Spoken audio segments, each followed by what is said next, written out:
Hello there. I'm Jerry Rothkoff. With us today, we are privileged to have Avi Satt, the president of Sage Healthcare Partners. Sage, in the Philadelphia metro region, owns and operates Allegria communities, which is at the Fountains, also in Ocean Grove, as well as in Pennsylvania, Bensalem specifically, the Oaks, Allegria at the Oaks. So, Avi, welcome. Thank you, Jerry. Thank you for having me. Well, I appreciate the opportunity. We've known each other for a couple years now. After you're still you and your company are still relatively new to the Philadelphia and South Jersey area.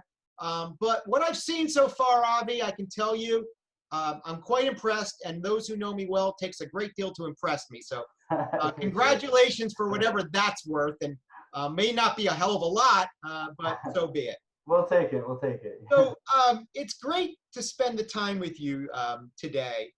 So what can you tell me a little about your background so people can be aware of what you stand for? You know, you own and operate both assisted living and nursing homes in the area. Can you tell us, why do you work with seniors? What does it mean to you personally? How did you start out in this career? Sure. So first off, again, thanks for having me. I appreciate it. I actually started out, I think, a little bit differently than most in the industry. So I grew up, when I was a kid, both of my grandparents had Alzheimer's. They lived with us. We had a small house with 8 kids, and some of them had left the house at that point, but my grandparents literally lived with us in our house.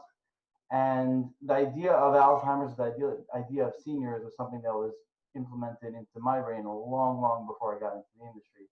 And my first memories are walking with my grandfather to synagogue, and I'd always wonder why he asked me the same question every day. And it was always the same thing: who are you? What's your name? And I'd ask my parents, like, why is what we call Zaidi? Why is he asking me that constantly? And what's the story? So I knew what Alzheimer's was. I grew up with alarms set up in our house because if they left the house in the middle of the night, it would go off. Things like that. So it was really ingrained into me and my family at a young age. And then when it came to actually getting into a line of work that I wanted to get into, it was something that I had a choice between a few different options. I knew I wanted to get into the business side of things, but so a friend of mine introduced me to his brother-in-law, who had what he called an assisted living. I thought assisted living and nursing home was the same thing. I had no idea, but I got hired to do maintenance at $12 an hour in a facility in Queens, Flushing, Queens. And I started from there. Eventually went on to do recreation, then went to the marketing department, and then went to administration, and eventually we got onto the ownership side as well. So we did start, in a sense, from the ground up, but I do believe that it started with the best of intentions, because it was something that was really a part of me as a kid, and not just someone who's looking to get into a hopefully lucrative field. It's interesting. So you started out really basically fixing toilets, and I was the worst maintenance person you've ever seen. I'll never forget, I was standing on a ladder trying to paint once, and I fell off the ladder and landed on the wall. My whole side of my body was covered in paint. That was that. But that's important in the sense that you've been there. Right. So you can relate to your maintenance people, you can relate to your marketing department, and you're not just this big mahaf sitting above and barking orders, I think. So you can relate to all areas, for people who make minimum wage, to someone in administration and everywhere in between. Right. So because you have that experience, and personally, Avi, since I've gotten to know you over the past few years, I believe that reflects very nicely and really shows in how you treat people, how you treat your employees.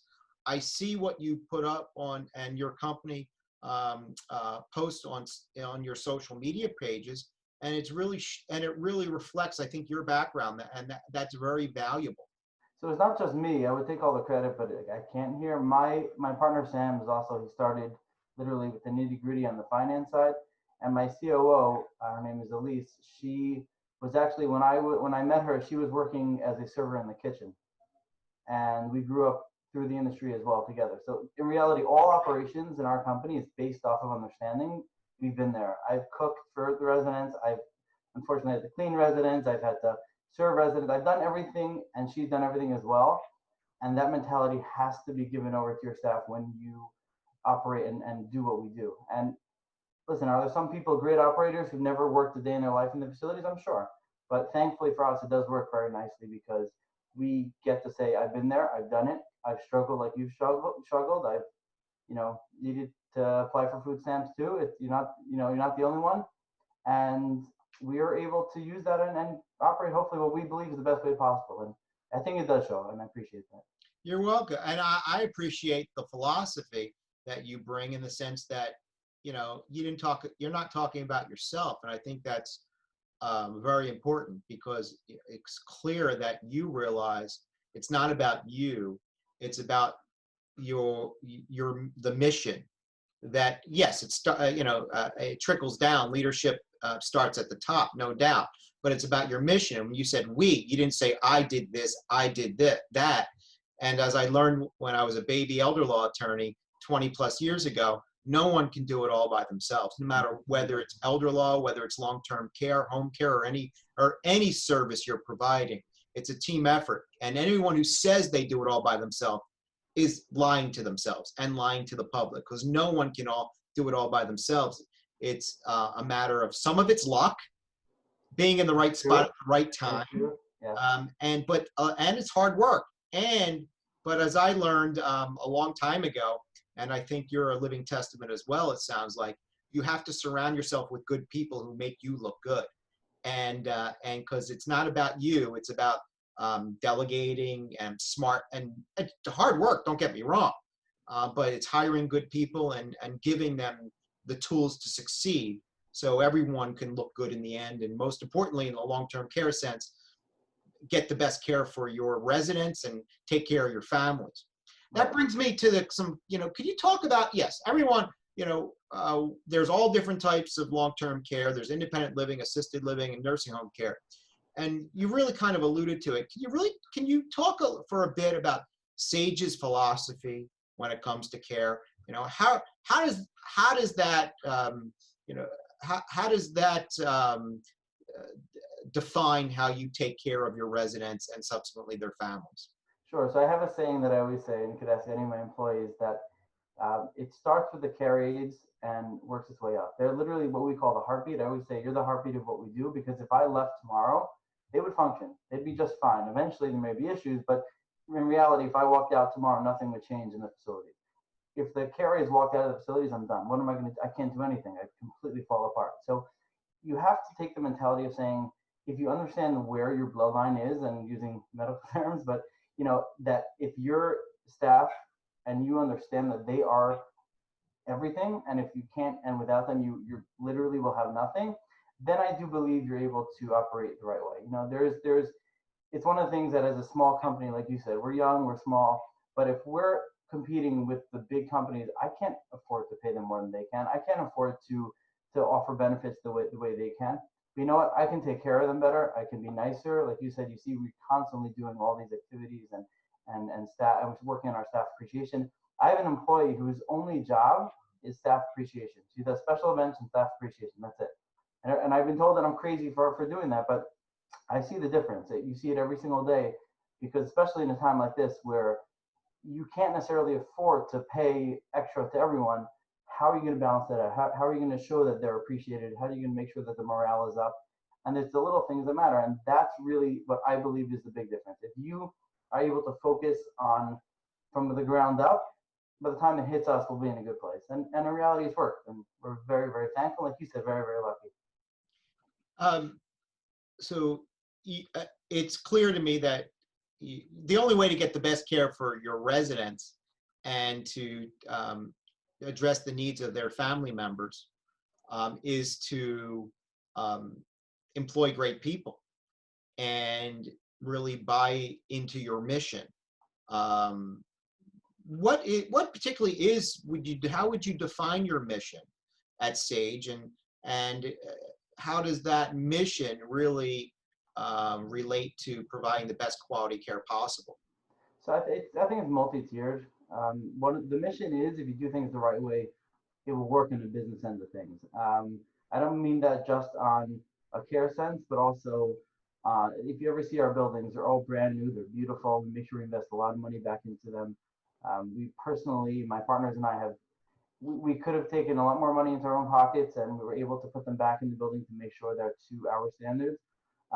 We have what we call a bubby test. Like, would I put my own bubby into the facilities? And I believe I would. My wife always laughs at me because I always say I 100% believe in the model that we have, and I would put my family there without any hesitation. Because if you're able to say, okay, let's focus on the care, let's focus on the aesthetics, let's focus on the belief.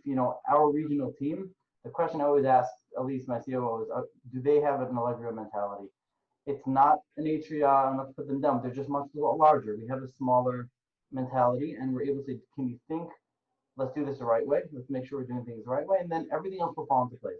You have a good, beautiful building that if people are taking care of, people are going to want to move in. You have a beautiful facility that your staff are happy. They're going to call their friends and, hey, come work with us. They'll be there as well. It really works hand in hand, and this is what we believe in. I think that comes back to where we started. It's not just a business. It's not just a bunch of numbers, and it's very easy from afar to say, let's do X, Y, and Z into a building. But when you get in, you're like, hey, look, this lady is the heartbeat of the building. All the residents love her. Let's figure out a way to make sure that she fits.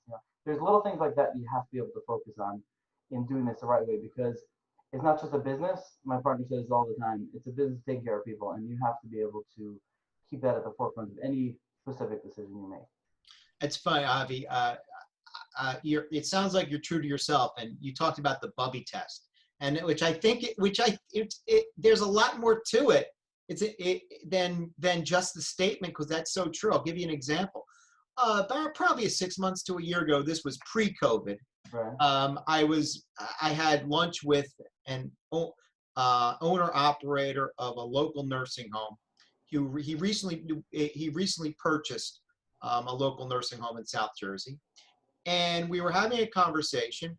And he purchased a building that was having some problems in the past. Not his fault, but he would tell me what he did, and I said, well, let me ask you something straight, because I tried to be a straight shooter. I said, if this was, I didn't use the term Bubby, but I said, if this was your mom, and God forbid she had a massive stroke, would you want her in your skilled nursing facility at this time?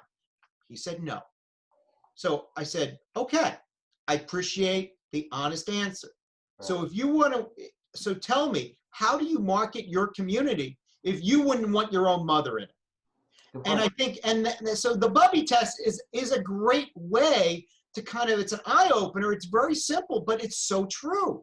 So, and he really obviously didn't really have a good answer for me. So I said, well, when you want your mother in that community, we will be more than happy to recommend our clients and their loved ones to your community. So it's a great point. Yeah, there's more in Allegria at the Fountains, our only skilled nursing facility. So we're a 5-star facility, which is great. And there's in Allegria at Ocean Grove, we just got a letter recently, and the inspector from the Department of Health said, I wish all the facilities in New Jersey are run like yours are, which it feels great. Nobody else sees it. I guess in the 5 stars they could see it. But in reality, like you said, it's the little things that add up to making a facility Bubby friendly and be able to take not just your family, but just that mentality, and the care has to be there. And if you don't have it there, then everything else is for naught. Let's talk about some of the challenges, though, obviously, that we're all facing over the past several months. Some communities certainly had more challenge than others, but it's been a challenge for all communities. Even the best communities have had COVID in their buildings. So I think it was unavoidable. But can you just talk about briefly, in the time we have remaining, some of the challenges that you have faced? How have you dealt with them? And then possibly, to end on a more positive note, what do you think the more positive outcomes, although it's been a tragedy all around with COVID-19, especially for seniors, as most people are aware, some positives that potentially could come from this? Sure. You introduced me to the lady from the Inquirer, and the first thing she asked me was, if you had to tell a operator in Omaha, Nebraska, what to do, what would you tell them? And I thought that was really interesting, because we got hit really hard, obviously, and our buildings got hit in different varieties and different ways. For example, in Pennsylvania, our staff got hit extremely hard. The residents did not get hit nearly as hard. In Ocean Grove, New Jersey, the residents got hit pretty hard. The staff not as bad. And the Fountains has been, thank God, very, very, we've been in a good place. We've not had a positive case in over 2 weeks. But the thing to me that I noticed that is obviously there's the preempting aspect of things. And like I said, I would tell the operator in Omaha, Nebraska to just let people tell you that you're crazy later on, but do whatever you can now to be safe. We implemented shutting down visitors before it was mandated. We implemented full temperature checks, sanitization. We had staff put their phones into plastic bags, putting on shoe covers, stuff like that. We did it all in advance. And yeah, let people say that you're crazy later on. I shouldn't have done that, but that way you're being safe now. And that has been a very, very big difference in what I believe the reason our statistics, thank God, are better than most in the state and in both states. But the other thing that's really, really important, and I think that I know I learned this the hard way, is communication when it comes to something like this has to be at an all-time high. And it's not necessarily just with the residents and their families, that there are regulations of how often you're supposed to tell them what's going on and everything else, but specifically with staff, you have to keep in mind that staff may not understand the severity, they may not understand what the disease is about, how it hits, how it affects you. And the fact is that the staff is, I hate to use this term, but the weakest link when it comes to these things. They go home and they have to go home. They go home at nights. Who knows who they saw, who they talked to, who they touched by accident, and what are they bringing back in the building? We focused on making sure they understood. So before we had any positive cases, we were constantly communicating with them, saying, hey, look, this is what you need to do. This is what's going to happen. It's not a matter of if, it's a matter of when. It's going to hit the facility, and this is how we're going to react. We're going to talk about it. We're going to make sure and the communication aspect has been the difference between mass exodus of staff, frankly, and having, like everyone says, a bunch of heroes working in your facilities and making sure that they're taking care of people. The other thing is, one of the things we did, which is quite interesting, is I gave staff gloves and masks and a whole bunch of other PPE to bring home. I thought that number one, it was great because the staff appreciate it, because at that point, now it's a little bit more accessible, but at that point it was really difficult to get a hold of these products, and we were able to. And also it keeps them safe. It keeps them safe at home, which in reality keeps your residents safe as well. They're not going to bring things back home. So things like that really just communicate, because if they're not just being thrown into the fire in a sense without any just a confidence, the confidence aspect of we have enough PPE, we have what we need, we're good, we're fully staffed, everything is fine. That goes so far with your staff, and it really makes a difference. I believe it's not something you can put a dollar value on, but it affects everything. Yeah, I think that. Yeah, I think it's too often you're going to spend the majority of your time, and rightly so, with your residents and their families, keeping them informed.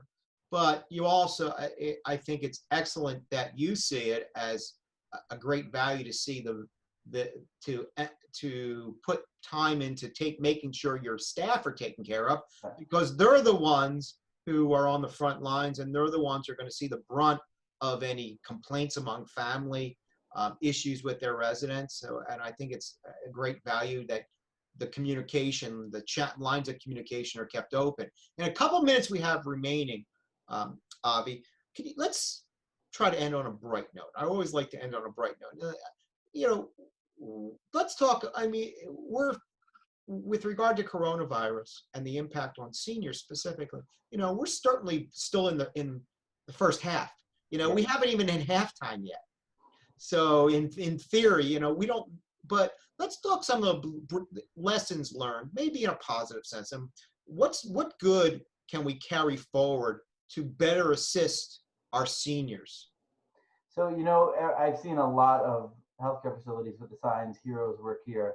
I think that was a common denominator that a lot of operators took on, said, these are actually heroes. These are people that can, frankly, quit. They'll get unemployment. They'll probably make almost as much money as they're making not working. And instead, they're choosing to come to work every single day. And the first most important positive is you really see how much people care and how much they're committed to taking care of our seniors, it's something that's been mind-boggling on so many levels. I saw an article yesterday that in Ohio, 65 staff members didn't see their families for 2 months because they slept in the facility because they didn't want to potentially risk anyone getting sick. And it's commitment like that. It's commitment that the staff have literally just said, some of them haven't, one staff member told me they haven't hugged their son and they live with them in over 2 weeks because they're just worried about it, contaminating into their house. And it's things that you don't even see on a day-to-day basis. And someone who's not working in a healthcare facility, they just read the news and this and that. But the positive outweighs the negative by tenfold. It's incredible what the commitment that the staff has had, the commitment that on not even just carriers, not even nurses. You're talking about servers, you're talking about janitors, you're talking about housekeeping, things that without them we'd be in a totally different light. And it's been mind-boggling to see that positive response from everyone like that. And that is something that hopefully will continue. That appreciation should be seen by everybody of how much goes into taking care of our most vulnerable, residents at this point. And the big positive thing is I think there is a light at the end of the tunnel. We are seeing, like you said, we're probably not by halftime, but hopefully we can see the end. And God willing, like we talked earlier, once there's vaccines, and hopefully they do prioritize healthcare and healthcare workers and seniors and everyone like that. Once this comes out, I think you're going to see a lot stronger community within the healthcare world. I think that you're going to see a lot more unity between people. I think I've seen some incredible things. We did a food drive. It was more than food. It was clothing. It was a healthcare giveaway event where we gave away over 1,000 bags with toiletries, clothing, food. And we didn't just give it to our staff. We went around to every single local nursing home, dropped off 100 bags here to the local hospitals, to homeless shelters. And it's things like that I believe after, you're going to have a real unity between the healthcare world, and that is exciting. It is something that I think it can only benefit the residents, and at the end of the day, that's the most important thing for us to focus on. Absolutely. Hopefully, some good will come out of it. So, thank you for those thoughts. And to close out this interview, it's being in healthcare, specifically long-term care today, can be very stressful. Yeah. What do you do for fun? What do you do to relieve that stress? When you come home from a long day and, dealing with the residents over the past several months and their families, and of course, your staff, what do you like to do for fun? Well, there's no sports, so that's off the table, but thank God it's the wife, it's the family. That's really the outlet. We've learned in the beginning when schools were shut down and most people were not going to work, it was like the transition was difficult. It's like now you're living with your kids all day, 24 hours a day, you're with them. And we've learned to pivot to focus on things that we never did before. And you learn to appreciate the little things. You're in their life so much more. My wife she always says, the one positive about Corona is that she gets to spend more time with us. And that's true. And that is, once we found that balance of hey, look, we ordered 3 baby ducks. They're coming tomorrow for my kids. They're going to raise them and work with them. And it's the little things like that we probably never would have done. Wait, did you say you ordered baby ducks? Is that what you said? You can order them online. They overnight them. Like live ducks? Live baby ducks, yeah. And kids are gonna raise them. They're gonna feed them, they're all excited to change out their pen and clean up after them. It's stuff like that. They're gonna be outside. They're not gonna go in the house. They're outside. You have a little cage? Yeah, we bought a pen. It has to be, the raccoons will get to them supposedly, so we have to make sure they're secure. We bought a pool for them with water. It's a fun project. It's stuff like that. All right. Well, you're gonna have to send us some pictures, and so they're babies though, right? Yeah, they come literally tiny. They were born yesterday, and we'll have them tomorrow. Wow. Yeah. Okay. Well, that's something we didn't know before this interview. So this is exciting. There you go. We've got to have you back with some pictures of those babies, and over the years, that's all right. Well, that's something that you wouldn't otherwise do if you didn't have some extra time. Exactly. Yeah. There's some good. So, Avi, thank you so much for your time today. My pleasure. Learned a great deal, and keep up the great work. Thank you, and you too. Jerold, you guys have been amazing. The communication with your staff has been like nobody else, not even close to anybody else, and we do appreciate that, and the residents appreciate it. So we'll pull through together, I promise. Absolutely. All right. Thanks. You take care. Thank you. All right. Bye-bye. Bye-bye. Bye.